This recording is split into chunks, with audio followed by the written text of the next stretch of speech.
नमस्कार दोस्तों। तो आपको मैं अनअकैडमी प्लस के जो नए ऑफर्स हैं उनके बारे में बता देता हूँ। अभी देखिए 30% ऑफ के पास मौका है 30% ऑफ पाने का, प्लस आपके एसएससी का जो नया बेस जो नया सिलेबस आया है उससे रिलेटेड आपको प्लस क्लासेस शुरू कर दी गई हैं। तो ये फ़ायदा आप जरूर उठाएं, इसको व्यर्थ न जाने दें। देखिए मैं आपको बता देता हूँ कि एसएससी एग्जामिनेशन के लिए प्लस रेलवे एग्जामिनेशन के लिए आपको 30% तक का जो है कि ऑफ मिल रहा है, जो कि 26 से 30 तारीख तक चलेगा, यानी इसी महीने तक रहेगा।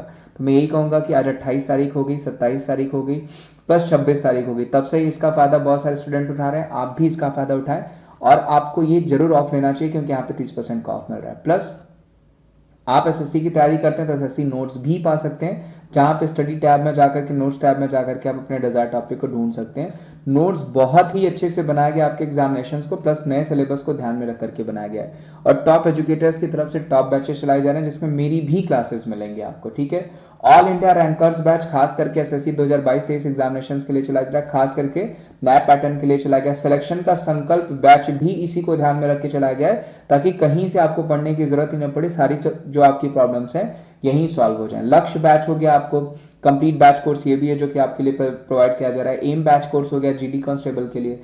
कंप्लीट और एसएससी बैच हो गया आपका जो है जनरल स्टडीज के लिए। लक्ष्य बैच आपका जीडी कांस्टेबल के लिए भी चलाया जा रहा है। प्रैक्टिस बैच है एसएससी सीपीओ के लिए, एसएससी स्टेनोग्राफर के लिए भी प्रैक्टिस बैच चलाया गया है।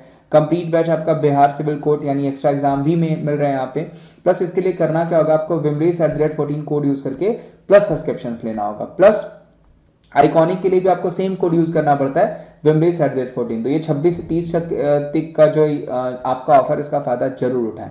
ठीक है, और जरूर आप फ्री क्लासेस और प्लस क्लासेस का फायदा भी उठाएं। चलिए, थैंक यू सो मच, मिलते हैं हम आपको डायरेक्ट लाइव क्लासेस में। नमस्कार, स्वागत है आप सभी का शिक्षा सिटी के इस यूट्यूब चैनल में। दोस्तों, आज के इस वीडियो में हम सामान्य विज्ञान का एक बहुत ही ज़्यादा इम्पॉर्टेंट टॉपिक कवर करेंगे, विटामिन। दोस्तों, इस वीडियो में हमने विटामिन से संबंधित लगभग 40 एमसीक्यूज को कवर कराया है, जो विभिन्न प्रकार की परीक्षाओं में पूछे गए हैं। तो इस वीडियो का बिल्कुल ध्यान से देखिएगा। यह वीडियो आपके आने वाले जितने भी कॉम्पिटिटिव एग्जाम्स हैं उनके लिए फ़ायदेमंद होने वाला है। दोस्तों, इस वीडियो में हमने उन सभी महत्वपूर्ण प्रश्नों को कवर कराया है जो कि विटामिन से बन सकते थे। तो अगर आप इस वीडियो को बिल्कुल ध्यान से देख लेते हैं तो आपका जो विटामिन से रिलेटेड डाउट है, विटामिन से रिलेटेड आपके जितने भी प्रश्न हैं वो सभी क्लियर हो जाएंगे। तो इस वीडियो का बिल्कुल ध्यान से देखिएगा। इसके साथ ही आपसे एक रिक्वेस्ट है कि अगर आपको यह वीडियो अच्छा लगे, अगर आपको यह वीडियो थोड़ा सा भी हेल्पफुल लगे, तो इस वीडियो को लाइक कीजिएगा, इस वीडियो को अपने दोस्तों को भी शेयर कीजिएगा, तथा अगर आप हमारे चैनल पर पहली बार आते हैं तो हमारे चैनल को सब्सक्राइब कर लीजिएगा इसी तरह के और इम्पॉर्टेंट वीडियोज़ को पाने के लिए। तो वीडियो को स्टार्ट करते हैं। पहला हमारा प्रश्न है, विटामिन सी का रासायनिक नाम आपसे पूछा जा रहा है कि क्या होता है, मोस्ट इंपॉर्टेंट। तो विटामिन सी का रासायनिक नाम क्या होता है, तो एस्कॉर्बिक एसिड। तो ऑप्शन इसका बी हमारा बिल्कुल सही है। विटामिन सी का रासायनिक नाम होता है एस्कॉर्बिक एसिड। अगला हमारा प्रश्न है, रतौंधी किस विटामिन की कमी से होता है, सुपर इंपॉर्टेंट। तो रतौंधी जो है वह विटामिन ए की कमी से होता है। तो ऑप्शन ए इसका बिल्कुल सही है। विटामिन ए की कमी से रतौंधी नामक रोग होता है। तो आप इसे याद रखिएगा, ऑप्शन जो ए है इस प्रश्न का हमारा बिल्कुल सही है। अगला हमारा प्रश्न है, विटामिन सी का निम्नलिखित में से सबसे अच्छा स्रोत आपसे पूछा जा रहा है। तो निम्न में से विटामिन सी का सबसे अच्छा स्रोत क्या है, तो ऑप्शन सी यानी कि जो आंवला होता है वह विटामिन सी का सबसे अच्छा स्रोत माना जाता है। तो ऑप्शन सी इस प्रश्न का हमारा बिल्कुल सही है। अगला हमारा प्रश्न है, बेरी बेरी जो रोग होता है वो किस विटामिन की कमी के कारण होता है, मोस्ट इंपॉर्टेंट। तो जो बेरी बेरी नामक रोग होता है यह विटामिन बी1 की कमी से होता है। तो ऑप्शन सी इसका बिल्कुल सही है। विटामिन बी1 की कमी से जो होता है बेरी बेरी रोग होता है। तो ऑप्शन जो सी है इस प्रश्न का हमारा बिल्कुल सही है। पांचवा प्रश्न हमारा है, वसा में घुलनशील विटामिन आपसे पूछा जा रहा है कि वसा में घुलनशील विटामिन कौन कौन सा है इसमें से। तो उपयुक्त सभी यानी ऑप्शन जो डी है इस प्रश्न का हमारा बिल्कुल सही। उपयुक्त जितने भी विटामिन है, जैसे ए हो गया आपका, डी हो गया, के हो गया, ये सभी वसा में घुलनशील विटामिन होते हैं। इसके अलावा विटामिन ई भी जो होता है वह वसा में घुलनशील विटामिन होता है। तो टोटल 4 विटामिन होते हैं जो वसा में घुलनशील होते हैं। कौन कौन से, ए हो गया, डी हो गया, ई हो गया और के, ये 4 विटामिन होते हैं जो वसा में घुलनशील होते हैं, तो आप इन्हें याद रखिएगा। अगला हमारा प्रश्न है, जल में घुलनशील विटामिन निम्नलिखित में से कौन से हैं?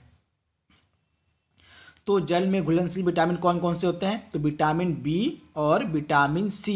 तो इसका ऑप्शन सी हमारा बिल्कुल सही, दोनों, यानी विटामिन बी और विटामिन सी जो होते हैं ये जल में घुलनशील विटामिन होते हैं। तो आप इन्हें याद रखिएगा। ये दोनों जो प्रश्न है लगभग 50 से ज़्यादा बार, आप याद रखिएगा, 50 से ज़्यादा बार कई प्रकार की परीक्षाओं में पूछे गए हैं। तो ये दोनों प्रश्न आपके एग्जाम के लिए मोस्ट इंपॉर्टेंट है, इन्हें आप जरूर याद कर लीजिएगा कि वसा में घुलनशील विटामिन कौन कौन से होते हैं और जल में घुलनशील विटामिन कौन कौन से होते हैं। अगला हमारा प्रश्न है, विटामिन बी का रासायनिक नाम आपसे पूछा जा रहा है। तो विटामिन बी का रासायनिक नाम क्या होता है? तो विटामिन बी का रासायनिक नाम होता है थायमीन, यानी ऑप्शन बी इसका बिल्कुल सही है। विटामिन बी का जो रासायनिक नाम होता है वो होता है थायमीन, यानी ऑप्शन बी इसका बिल्कुल सही है। अगला हमारा प्रश्न है, विटामिन ए का रासायनिक नाम आपसे पूछा जा रहा है। तो विटामिन ए का रासायनिक नाम क्या होता है? तो रेटिनॉल। तो ऑप्शन ए इसका बिल्कुल सही हो जाएगा। विटामिन ए का रासायनिक नाम होता है रेटिनॉल, तो इसे आप याद रखिएगा। अगला हमारा प्रश्न है, स्कर्वी नामक जो रोग होता है वो किस विटामिन की कमी के कारण होता है? Super important. तो स्कर्वी नामक रोग किस विटामिन की कमी के कारण होता है? तो विटामिन सी, यानी ऑप्शन सी इसका बिल्कुल सही है। विटामिन सी की कमी के कारण स्कर्वी नामक रोग होता है। अगला हमारा सुपर इंपॉर्टेंट प्रश्न है, विटामिन डी का सर्वोत्तम स्रोत निम्नलिखित में से क्या है? तो विटामिन डी का सबसे उत्तम यानी कि सबसे सर्वोत्तम स्रोत क्या होता है? तो सूर्य का प्रकाश। तो ऑप्शन सी इसका बिल्कुल सही है। जो सूर्य का प्रकाश होता है वह विटामिन डी का सबसे सर्वोत्तम स्रोत माना जाता है। तो ऑप्शन सी इसका बिल्कुल सही है, सूर्य का प्रकाश। अगला हमारा प्रश्न है, विटामिन B7 का रासायनिक नाम आपसे पूछा जा रहा है। Super important. तो विटामिन B7 का रासायनिक नाम क्या होता है? तो बायोटीन, यानी ऑप्शन बी इसका बिल्कुल सही है। विटामिन B7 का रासायनिक नाम होता है बायोटीन। अगला हमारा प्रश्न है, नपुंसकता या बंध्यता जो रोग होता है वो किस विटामिन की कमी के कारण होता है? Super important. तो नपुंसकता या बंध्यता यानी कि जो जनन की बीमारी होती है, आप याद देखिएगा, जो जनन की बीमारी होती है, जनन क्षमता की बीमारी होती है, वह विटामिन ई की कमी के कारण होती है। तो ऑप्शन सी इसका बिल्कुल सही है। जनन संबंधी रोग यानी कि जो नपुंसकता वाले रोग होते हैं वो किस विटामिन की कमी के कारण होते हैं? तो विटामिन ई। तो ऑप्शन सी इसका बिल्कुल सही है। अगला हमारा प्रश्न है, विटामिन के का रासायनिक नाम आपसे पूछा जा रहा है। तो विटामिन के का रासायनिक नाम क्या होता है? तो विटामिन के का रासायनिक नाम आपका हो जाएगा फिलोक्विनोन, यानी ऑप्शन बी इसका बिल्कुल सही है। फिलोक्विनान जो होता है यह विटामिन के का रासायनिक नाम होता है। तो ऑप्शन बी इसका बिल्कुल सही है, सुपर इंपॉर्टेंट। अगला हमारा प्रश्न है, मछली के यकृत के तेल में कौन सी विटामिन की बहुलता होती है? Super important. तो मछली के यकृत यानी लीवर का जो मछली के लीवर का जो तेल होता है इसमें जो होता है विटामिन डी सबसे अधिक मात्रा में पाया जाता है। आप इसे याद देखिएगा, मछली के यकृत के तेल में विटामिन डी जो होता है वो सबसे अधिक मात्रा में पाया जाता है। तो इसका ऑप्शन डी बिल्कुल सही है, आप इसे याद रखिएगा। सॉरी, इसका आंसर क्या हो जाएगा? Vitamin D. क्या हो जाएगा? जो विटामिन डी होता है, यहाँ पे ऑप्शंस को आप देखिएगा मत, इसका राइट आंसर क्या हो जाएगा आपका? Vitamin D. तो विटामिन डी जो होता है इसमें सबसे अधिक मात्रा में, मतलब यह जो होता है मछली के यकृत के तेल में सबसे अधिक मात्रा में पाया जाता है। तो इसका राइट आंसर हो जाएगा विटामिन डी। अगला हमारा प्रश्न है, निम्नलिखित में से कौन सा विटामिन गर्म करने पर नष्ट हो जाता है? Super important. तो निम्नलिखित में से कौन सा विटामिन है जो गर्म करने पर नष्ट हो जाता है? तो ऑप्शन सी, यानी विटामिन सी जो होता है यह गर्म करने पर नष्ट हो जाता है। तो ऑप्शन सी इसका बिल्कुल सही है। अगला हमारा प्रश्न है, विटामिन डी की कमी के कारण कौन सा रोग होता है? Super important. तो विटामिन डी की कमी के कारण कौन सा रोग होता है? तो रिकेट्स, यानी ऑप्शन डी इसका बिल्कुल सही है। विटामिन डी के कमी के कारण जो होता है वो होता है रिकेट्स रोग, तथा यह जो रिकेट्स रोग होता है यह बच्चों में होता है। ये भी कई बार एग्जाम में पूछा गया प्रश्न है कि जो रिकेट्स रोग होता है वह मेनली किस में होता है? तो यह बच्चों में होता है, रिकेट्स नामक रोग। वहीं अगर हम वयस्कों की बात करें तो विटामिन डी के कारण वयस्कों में ऑस्टियोमैलेसिया, आप याद रखिएगा, विटामिन डी के कारण वयस्कों में ऑस्टियोमैलेसिया मैलेसिया नामक रोग होता है। तो इसे भी आप याद रखें कि ये भी कई बार एग्जाम पूछा गया प्रश्न है कि विटामिन डी की कमी के कारण बच्चों में कौन सा रोग होता है। तो बच्चों में अगर पूछे तो रिकेट्स हो जाएगा। वहीं विटामिन डी की कमी के कारण वयस्कों में कौन सा रोग होता है, तो ऑस्टियोमाइलेसिया नामक रोग होता है। तो दोनों आपको याद रखना है। अगला हमारा प्रश्न है, विटामिन शब्द किसने दिया था, आपसे पूछा जाए विटामिन शब्द की यहाँ पे बात हो रही है। तो विटामिन शब्द किसने दिया था, तो सी फंक ने, यानी ऑप्शन सी इसका बिल्कुल सही। आप इसे याद रखिएगा, जहां पे विटामिन शब्द की बात हो बस, तो विटामिन शब्द जो है दिया गया था सी फंक के द्वारा। तो ऑप्शन सी इसका बिल्कुल सही है। अगला हमारा प्रश्न है, रक्त का जो थक्का है बनाने में कौन सा विटामिन सहायक होता है। तो रक्त का थक्का बनाने में कौन सा विटामिन सहायक होता है, तो विटामिन के, यानी ऑप्शन जो इसका बी है हमारा बिल्कुल सही। विटामिन बी जो होता है, सॉरी विटामिन के जो होता है वह रक्त का थक्का बनाने में मददगार होता है। अगला हमारा प्रश्न है, विटामिन ए व विटामिन बी के आविष्कारक कौन थे, सुपर इंपॉर्टेंट। तो विटामिन ए और विटामिन बी के आविष्कारक कौन थे, तो इन दोनों विटामिनों का जो आविष्कार है वह किया गया था हॉपकिंस के द्वारा, यानी ऑप्शन जो इसका डी है हमारा बिल्कुल सही है। हॉपकिंस के द्वारा जो है विटामिन ए और विटामिन बी का आविष्कार किया गया था। तो ऑप्शन डी इसका बिल्कुल सही है। अगला हमारा प्रश्न है, विटामिन ए की कमी से कौन सा रोग होता है, सुपर इंपॉर्टेंट। तो यहाँ पे जो हमारा 19वां प्रश्न है इसका राइट आंसर हो जाएगा आपका मैकुलन। सॉरी फॉर मिस्टेक, यहाँ पे इसका राइट आंसर हो जाएगा मैकुलन। विटामिन ए और विटामिन बी का जो आविष्कार है वह मैकुलन के द्वारा किया गया था। तो आप करेक्ट कर लीजिएगा, इसका राइट आंसर हो जाएगा विटामिन ए और बी का जो आविष्कार है वो मैकुलन के द्वारा किया गया था। तो ऑप्शन बी इसका बिल्कुल सही है, मैकुलन। अगला हमारा प्रश्न है, विटामिन ए की कमी से कौन सा रोग होता है, सुपर इंपॉर्टेंट। तो विटामिन ए की कमी के कारण कौन सा रोग होता है, तो विटामिन ए की कमी के कारण होता है नाइट ब्लाइंडनेस, यानी कि रतौंधी नामक रोग। तो ऑप्शन बी इसका बिल्कुल सही है, रतौंधी। अगला हमारा प्रश्न है, विटामिन की खोज किस वैज्ञानिक ने की थी, सुपर इंपॉर्टेंट। तो विटामिन की खोज किस वैज्ञानिक ने की थी, तो हॉपकिंस, यानी ऑप्शन डी इसका बिल्कुल सही। आप इसे याद रखिएगा, अगर आपसे पूछा जाए कि विटामिन शब्द सर्वप्रथम बार किसने दिया था, तो उसका आंसर आपका हो जाएगा सी फंक। आपको कंफ्यूज नहीं होना है। अगर आपसे बस पूछे कि विटामिन शब्द किसने दिया था, तो आपका आंसर हो जाएगा सी फंक ने। अगर आपसे पूछे कि विटामिन की खोज किसने की थी, तो हॉपकिंस ने। तो दोनों अलग अलग हैं, दोनों को आपको याद रखना है, कंफ्यूज नहीं होना है। अगला हमारा प्रश्न है, विटामिन से हमें कितनी ऊर्जा मिलती है, सुपर इंपॉर्टेंट। तो विटामिन से हमें कितनी ऊर्जा मिलती है, तो शून्य, यानी ऑप्शन जो हमारा ए है बिल्कुल सही। जो विटामिन है इनसे हमें किसी भी प्रकार की ऊर्जा नहीं मिलती है। तो आप इसे याद रखिएगा, ये कई बार एग्जाम में पूछा गया प्रश्न है कि जो विटामिन होते हैं उनसे हमें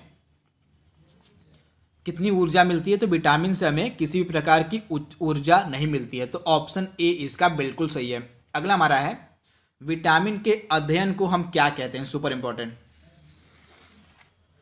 तो विटामिन के अध्ययन को क्या कहा जाता है, तो विटामिनोलॉजी, यानी ऑप्शन बी इसका बिल्कुल सही है। विटामिन के अध्ययन को विटामिनोलॉजी कहा जाता है। अगला हमारा प्रश्न है, विटामिन को किन दो प्रकार में वर्गीकृत किया गया है, सुपर इंपॉर्टेंट। तो विटामिन को दो प्रकार में वर्गीकृत किया जाता है, पहला वसा में घुलनशील विटामिन और दूसरा पानी में घुलनशील विटामिन। तो आप इसे याद देखिएगा।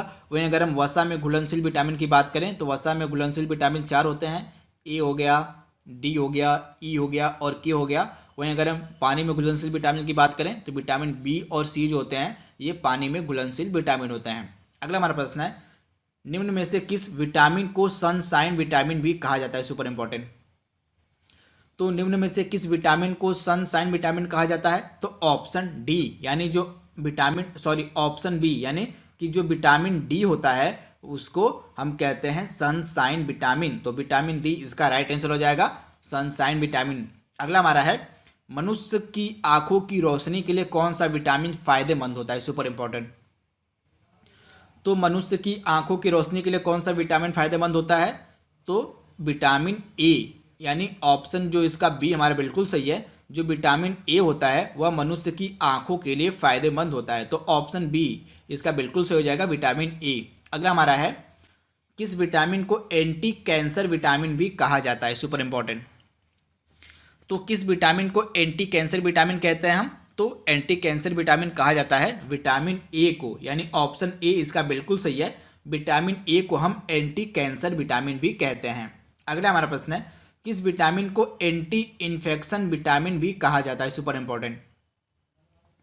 तो एंटी इन्फेक्शन विटामिन किसको कहते हैं? तो विटामिन ए को, यानी ऑप्शन ए इसका बिल्कुल सही हो जाएगा। विटामिन ए को एंटी इन्फेक्शन विटामिन भी कहा जाता है, विटामिन ए को एंटी कैंसर विटामिन भी कहा जाता है। अगला हमारा प्रश्न है, विटामिन ए प्रचुर मात्रा में पाया जाता है, दिए गए ऑप्शन में से आपको देख के बताना है। तो विटामिन ए जो होता है उपयुक्त तीनों में पाया जाता है, गाजर में, हरी सब्जी में और मूली में। तो ऑप्शन डी इसका बिल्कुल सही हो जाएगा, उपयुक्त सभी। अगला हमारा प्रश्न है, किस विटामिन को रोग प्रतिरोधक विटामिन भी कहा जाता है? Super important. तो किस विटामिन को रोग प्रतिरोधक विटामिन कहा जाता है? तो विटामिन ए को, यानी ऑप्शन जो सी है इसका बिल्कुल सही है। जो विटामिन ए होता है इसको रोग प्रतिरोधक विटामिन भी कहा जाता है। अगला हमारा प्रश्न है, रतौंधी को अन्य किस नाम से जानते हैं? Super important. तो रतौंधी यानी कि नाइट ब्लाइंडनेस को अन्य किस नाम से जाना जाता है? तो रेटिनॉल, यानी ऑप्शन ए इसका बिल्कुल सही है। अगला हमारा है, कौन सा विटामिन मानव शरीर में संक्रमण को रोकने में मदद करता है? Super important. तो वह कौन सा विटामिन है जो मानव शरीर में संक्रमण को रोकने में मदद करता है? तो विटामिन ए, यानी ऑप्शन ए इसका बिल्कुल सही हो जाएगा। जो विटामिन ए होता है यह मानव शरीर में संक्रमण को रोकने में मदद करता है। अगला हमारा प्रश्न है, पुरुषों एवं स्त्रियों में जनन की बीमारी किस विटामिन की कमी के कारण होती है? Super important. तो पुरुषों एवं स्त्रियों में जनन की जो बीमारी होती है किस विटामिन की कमी के कारण होती है? तो विटामिन ई, यानी ऑप्शन ए इसका बिल्कुल सही हो जाएगा। विटामिन ई की कमी के कारण पुरुषों एवं स्त्रियों में जनन की बीमारी होती है। अगला हमारा प्रश्न है, विटामिन का मुख्य कार्य क्या होता है? Super important. तो विटामिन का मुख्य कार्य क्या होता है? भोजन के उत्प्रेरक के रूप में कार्य करना, यानी ऑप्शन बी इसका बिल्कुल सही है। भोजन के उत्प्रेरक के रूप में कार्य करना विटामिन का मुख्य कार्य होता है। तो ऑप्शन इसका बी बिल्कुल सही है। अगला हमारा प्रश्न है, हमारे शरीर में कौन सा विटामिन सबसे तीव्रता से बनता है? Super important. तो हमारे शरीर में जो कौन सा विटामिन जो है सबसे अधिक तीव्रता से बनता है? तो विटामिन इसका डी बिल्कुल सही हो जाएगा नाम। जो विटामिन डी होता है यह हमारे शरीर में सबसे अधिक तीव्रता से बनता है। तो इसका राइट आंसर क्या हो जाएगा? विटामिन डी, इसका ऑप्शन बी हमारा बिल्कुल सही है। अगला हमारा प्रश्न है, विटामिन ई का रासायनिक नाम क्या होता है? Super important. तो विटामिन ई का रासायनिक नाम क्या होता है? तो विटामिन ई का रासायनिक नाम होता है टोकोफेरोल, यानी ऑप्शन सी इसका बिल्कुल सही है। टोकोफेरोल जो होता है यह विटामिन ई का रासायनिक नाम होता है। अगला हमारा प्रश्न है, किस विटामिन को सौंदर्य विटामिन भी कहा जाता है? Super important.